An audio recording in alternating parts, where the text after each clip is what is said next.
लोग डरने वाले नहीं हैं, हम लोग डरने वाले नहीं है। वो जो सोच रहे हैं कि वो फ़ोन पर धमका करके वो हम डर जाएंगे, अपने कदम पीछे नहीं चलेंगे, सर में कफन बांध लिए हैं और कूद पड़े भी है। सरकार सिस्टम के विरुद्ध लड़ना है, शिक्षा विभाग के विरुद्ध। ये बैठे दलाल है ना, उनके विरुद्ध लड़ना इतना आसान काम नहीं है। गांधी मैदान थाना में हम लोग ने उस पर कंप्लेन दर्ज कर दिया है और गांधी मैदान थाना इस पर कार्रवाई करेगी। 2-4 दिन में हम लोग बोल, जैसे वो बता रहा था फ़ोन पे कि 5 तारीख को हम लोग का प्लान था कि आ करके गोड़ हाथ तोड़ देने का और वहाँ से किडनैप करके ले जाने का और गोड़ हाथ तोड़ करके फेंक देने का उनका। फिर इस तरह से यदि हम लोग शिक्षा व्यवस्था पर सवाल उठाते हैं तो गोली मारने की धमकी दिया जाता है, तो हम लोग जाएंगे तो कहाँ जाएंगे? शिक्षा माफियाओं के द्वारा या अन्य लोगों के द्वारा या नॉन मेरिट में जो है लड़के उनके द्वारा गोली मारने की, अनिल जैसे शेर आदमी को गोली मारने की जो कहा भीड़ तंत्र हमारे लिए साहस, हमारे लिए जुनून है, वो सब हम ही लोग के साथ खड़े हैं और उन लोगों को वो टेक्निकली मजबूत कर रहे हैं और बहुत जल्द आप लोगों के सामने आएंगे भी अनिल जी।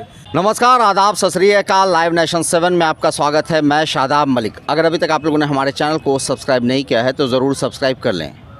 बिहार एसटीईटी का मामला लगातार तूल पकड़ता जा रहा है। जिस तरह से एसटीईटी 2019 के मेरिट लिस्ट में आए अभ्यर्थी आंदोलन कर रहे हैं, सड़कों पर उतर रहे हैं और सड़कों पर उतरने के बाद, आंदोलन करने के बाद जब से फ़ोन आया है तब से मामले ने नया टर्न ले लिया है। धमकी के उस फ़ोन में जिसमें अनिल को ये धमकी दी गई, जान से मारने की बात कही गई, सरकार और शिक्षा मंत्री के खिलाफ बयानबाजी करने से रोका गया, उसके बाद से ये मामला दूसरी तरफ टर्न होता हुआ दिखाई दे रहा है। और अब इसी मुद्दे पर बात हम करेंगे। हमारे साथ एसटीईटी 2019 के मेरिट लिस्ट में आए कुछ अभ्यर्थी साथ हैं। हम उनसे जानेंगे कि उस धमकी के फ़ोन के बाद से अनिल, क्या लगता है कि अनिल और जो आप लोग हैं, दिल में थोड़ा सा डर हुआ है?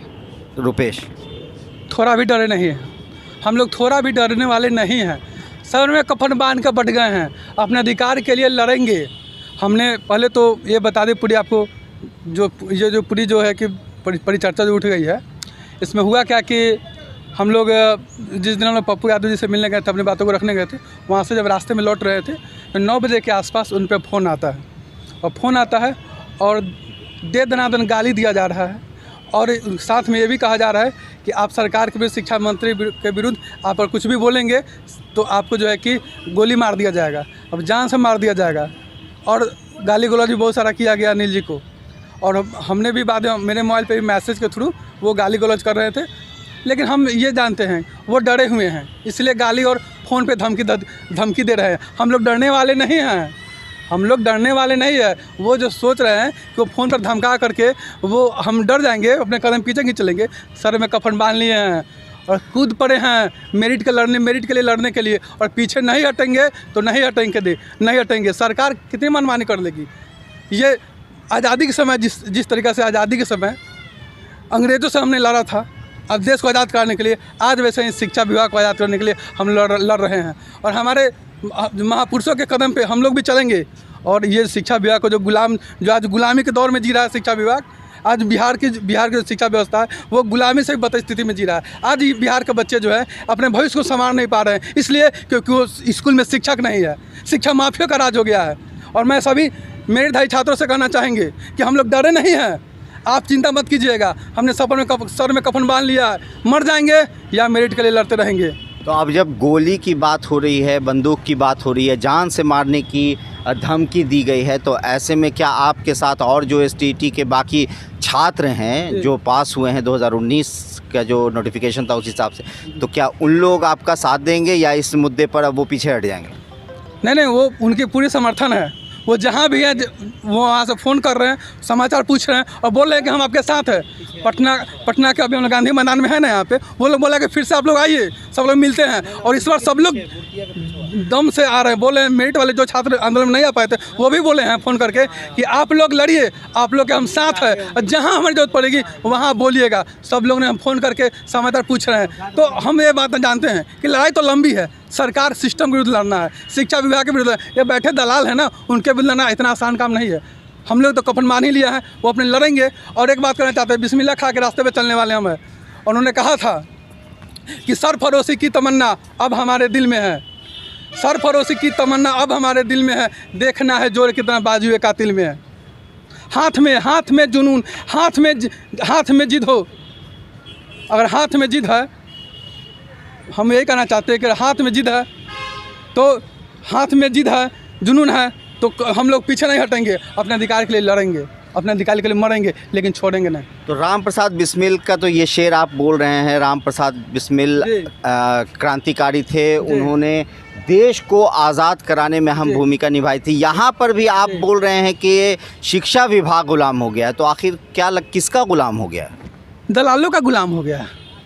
ये जो शिक्षा में बैठे हुए मंत्री जी हमारे हैं, वो गुलाम बना लिए हैं शिक्षा विभाग को।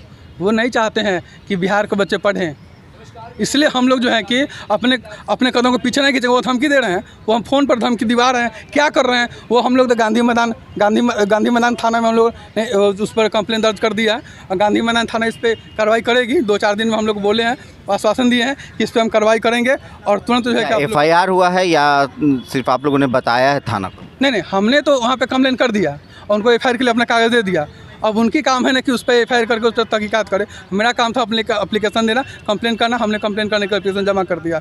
और तो हमको तो विश्वास है ना, लोकतांत्रिक देश में रहते हैं हम लोग, सरकार सिस्टम विश्वास है। हम 2-3 दिन इसलिए चुपचाप हैं कि देख लेते हैं कि ये क्या कर रहे हैं, सरकार क्या कर रही है, पुलिस प्रशासन क्या कर रही है। और पुलिस प्रशासन इस पर कुछ नहीं करेगी तो हम लोग आगे बढ़ेंगे और अपनी बात को आगे बढ़ा के रखेंगे। और डरने वाले तो हैं नहीं, वो हम लोग शिक्षा माफिया से डरेंगे। अच्छा, अनिल को धमकी आई थी, अनिल ने उसके बाद एक देखा जाए तो एक वीडियो जारी किया था जिसमें वो काफ़ी भावुक भी हो गए थे। तो क्या है, अनिल कहाँ हैं और क्या वो पटना में है या फिर पटना से कहीं बाहर चले गए? नहीं, पटना से अभी तो घर औरंगाबाद है उनका घर, वो औरंगाबाद चले गए हैं। क्योंकि यहाँ बहुत सारा जो है कि फ़ोन आने लगा, धमकी मिलने लगा, तो सुरक्षा की दृष्टि से वो घर चले गए।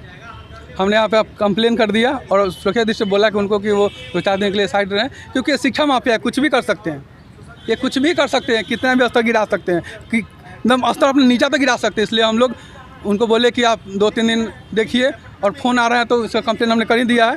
और लेकिन ये मत पूछिए पीछे हट गए हैं, पीछे नहीं हटे हैं। ठीक है, पीछे नहीं हटे हैं, लेकिन आप लोग पप्पू यादव के यहाँ जो गए थे तो आखिर क्या वजह से गए थे? पप्पू यादव, क्या आप लोग किसी राजनीतिक पार्टी का संरक्षण ले रहे हैं?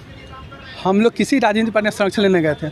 हम लोग अपने बातों को, जो हम लोग के साथ अन्याय हुआ है, जो सरकार नियमावली में चेंज कर दी, जो चयन प्रक्रिया में चेंज करके हम लोग साथ जो खिलवाड़ किए ना, मेरिटधारी बच्चे के साथ जो खिलवाड़ हुआ, उसके लिए वही बात को रखने हम लोग पप्पू यादव के यहाँ गए थे। वो तुरंत छूटे हुए थे, वो घर पे थे, तो हम लोग सोचे कि अपनी बात को उनके पास रखा जाए। वो जो है कि हमारे मुद्दा को सुनेंगे, हमारे साथ देंगे, इसलिए उनके पास गए थे। जैसा उनका संरक्षण लेने नहीं गए थे। लेकिन ये शिक्षा माफिया लोग जो है वो डर गए। हम गए तो वो डर गए, उनको लगा कि ये अब बात बड़े स्तर पर उठेगी, तो इसलिए वो डर गए और फ़ोन पर धमकी देने लगे। तो फ़ोन पर उन्होंने पप्पू यादव की बात की कि आप लोग वहाँ थे, वहाँ भी हम तुम लोगों को मार सकते थे, और बहुत तरह की बातें उन्होंने फ़ोन पर की, जो हमने वीडियो पर भी चलाया है, जो वायरल भी हुआ वो ऑडियो रिकॉर्ड। तो ऐसे में क्या लगता है कि वो लोग आप लोग के हर एक्टिविटी पर नज़र रख रहे हैं? पूरी एक्टिविटी पे एक हम लोग, वो जैसे वीडियो में बोल रहे, वो ऑडियो में जैसे बोल रहे थे कि वो हम लोग इतना धमका रहे थे, बोल रहे थे तुम जहाँ जाते हो, वो तो यहाँ तक बोल दिया। जो हम लोग का गर्दनी बाग में जो हम लोग का धरना प्रदर्शन था ना, 4 से 5 तारीख को, वो क्या बोल रहे हैं कि 5 तारीख को उन लोग, जैसे वो बता रहा था फ़ोन पे कि 5 तारीख को हम लोग का प्लान था कि आ करके गोड़ हाथ तोड़ देने का और वहाँ से किडनैप करके ले जाने का और गोड़ हाथ तोड़ करके फेंक देने का, उनका यही प्लान था। वो जो फ़ोन पर वो खुद स्वीकार किए, वो खुद बोल रहे थे। तो हम लोग तो ये बहुत बड़ा षड्यंत्र में फंसे हुए हैं ना। ये सरकार हम लोग को षड्यंत्र में फंसा करके हम लोग को जान का खतरा गया है। और अनिल जी को जैसे धमकी दिया रहा था, हमें लगा कि अगर वो 2-4 दिन यहाँ रहेंगे तो उनके साथ कुछ हादसा हो जाएगा। हम तो यही कहते हैं कि सरकार से कि उनको सुरक्षा की जिम्मेवारी ले। हम तो प्रशासन से कहते हैं उन्हें सुरक्षा की जिम्मेवारी ले, और प्रशासन से अपील भी करते हैं कि अगर उनके साथ ऐसा कुछ हादसा हो जाएगा तो याद रखिएगा, हम लोग पीछे फिर नहीं हटेंगे, फिर कानून को अपने हाथ में ले लेंगे। तो मतलब एक बात साफ है कि आपका कहना है कि आप लोग डरे नहीं हैं, आप लोग बहरहाल अपनी बातों पे अड़े रहेंगे, चाहे जैसी भी धमकी मिले, जो भी कुछ कदम आपको उठाना पड़े। एकदम सही आपने बोला कि हम लोग पीछे हटने वाले ने अपने स्टैंड पे आज भी खड़ा है और आगे भी रहेंगे।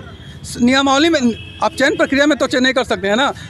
राज्यपाल के आदेश से एडवर्टाइजमेंट में विज्ञापन आया, विज्ञापन के अनुसार हम लोगों ने परीक्षा दिया, उसके बाद हमने परीक्षा दिया, उसका रिजल्ट भी आया, रिजल्ट के बाद मेरिट बना, लिस्ट बना, और उसके बाद आप आकर के चयन प्रक्रिया को बदल दीजिएगा। ऐसा नहीं होगा, ऐसा हम लोग नहीं होने देंगे। और एक बात और कहना चाहते हैं कि सरकार हम लोग जो है कि भगत सिंह और गांधी को मानने वाले हैं, हम लोग बाबा साहब अम्बेडकर को मानने वाले हैं। हम लोग संविधान के अंतर्गत अपना करके कोई काम कर रहे हैं, ना कि बाहर जा करके लोग। लेकिन वो हमें दबाने के लिए वो संविधान से बाहर जाके हमें धमका रहे हैं। लेकिन हम ये कहना चाहते हैं, हम हाथ जिनमें है जुनून, हाथ जिनमें है जुनून करते नहीं तलवारों से, हाथ जिनमें है जुनून करते नहीं तलवारों से, सर उठ जाते हैं झुकते नहीं ललकारों से। तो ये रुपेश ने अपनी बात कही है। और अब हम एक और अभ्यर्थी हमारे साथ हैं, ओम प्रकाश, हम इनसे भी जानेंगे और इनसे भी पूछेंगे। ओम प्रकाश, अभी जैसा रुपेश ने कहा कि वो जो धमकी आया है, जो धमकी आई है, उसके बाद भी आप लोग डरे नहीं हैं, तो डरे नहीं हैं तो आखिर आपका अगला कदम अब क्या है? अगला कदम यही है कि सरकार से ये इस तरह से दिन दहाड़े यदि किसी को धमकी दिया जाएगा गोली मारने का, तो मैं तो नहीं समझता हूँ कि ये जो है यानी सुशासन की सरकार है। हमारे मुख्यमंत्री जी के राज्य में कहा जाता है कि सब लोग फ्री है, सब लोग हम लोग घूमने की आज़ादी है, बोलने की आज़ादी है। तो फिर इस तरह से यदि हम लोग शिक्षा व्यवस्था पर सवाल उठाते हैं तो गोली मारने की धमकी दिया जाता है, तो हम लोग जाएंगे तो कहाँ जाएंगे? हम लोग रिपोर्ट नहीं लिखा जाता है। आज भी कोतवाली थाना में हम लोग का रिपोर्ट दर्ज नहीं हुआ, यानी गांधी मैदान में हम लोग दर्ज कराए हैं रिपोर्ट को, वो भी अभी तक संज्ञान में नहीं लिया। तो सरकार सो रही है, तो हम लोग क्या करेंगे? तो आप लोग क्या इस मुद्दे को, जो धमकी की बात है, आपने थाने में खबर की, थाना की तरफ से आपका कहना है कि कोई ख़ास एक्शन नहीं लिया गया है, ऐसे में क्या आप लोग फिर किसी राजनीतिक पार्टी का भी संरक्षण लेंगे या उनसे भी मदद मांगेंगे? जैसे आप लोग पप्पू यादव के पास तो गए थे। बिल्कुल बिल्कुल, कहा जाता है कि अगर किसी को दर्द होगा तो कहाँ नहीं जाएगा, किस डॉक्टर को नहीं दिखाएगा।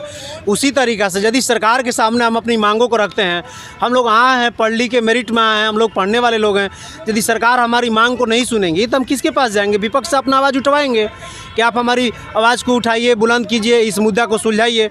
लेकिन ये तो कोई तरीका नहीं है कि ये शिक्षा माफियाओं के द्वारा या अन्य लोगों के द्वारा या नॉन मेरिट में जो आए लड़के उनके द्वारा गोली मारने की, अनिल जैसे शेर आदमी को गोली मारने की जो कहा जाता है, ये कहीं से भी कथा कथित उचित नहीं है। तो इसमें क्या होगा? क्या एक अनिल के मार दोगे? तुम कितने अनिल के मारोगे? 30,675 विद्यार्थी सब के सब अनिले हैं इसमें। अनिल को धमकी आई, अभी रुपेश ने जैसा बताया कि सुरक्षा के कारणों से वो अभी अपने घर चले गए हैं, तो क्या फिर अनिल वापस पटना आ रहे हैं? बिल्कुल, अनिल जी घर भी गए हैं, टेक्निकली काम कर रहे हैं।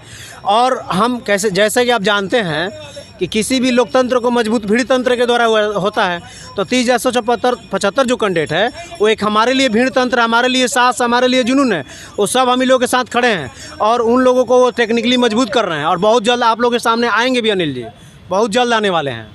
तो ये हमारे साथ एसटीटी के अभ्यर्थी थे। इन्होंने साफ तौर से कहा कि जो धमकी उन्हें मिली है, जो धमकी अनिल को फ़ोन पर दी गई है, जान से मारने की बात, गोली मारने की बात उसमें कही गई है, इस धमकी से वो लोग डरे नहीं हैं, बल्कि वो डटे रहेंगे और अपनी आवाज़ बुलंद करते रहेंगे, सरकार से अपना हक मांगते रहेंगे। तो बहरहाल अब देखना है कि आगे सरकार इन पर कितना ध्यान देती है, इनकी सुरक्षा को लेकर पुलिस क्या करती है, और जो इन्होंने थाने में मामला दर्ज कराया है उसकी छानबीन होती है या नहीं होती है। ये एक बड़ा सवाल बनकर सामने आया है कि क्या लोकतंत्र में आवाज़ उठाना गलत है? अगर गलत है तो फिर धमकी देना कितना सही? इस तरह की खबरों के लिए बने रहे हमारे साथ, देखते रहे हमारा वीडियो। अगर आपको हमारा वीडियो पसंद आता है तो हमारे चैनल को ज़रूर सब्सक्राइब करें। अगर आप फेसबुक के जरिए देख रहे हैं तो पेज लाइक करें, साथ ही ट्विटर हैंडल पर हमें फॉलो ज़रूर करें। धन्यवाद।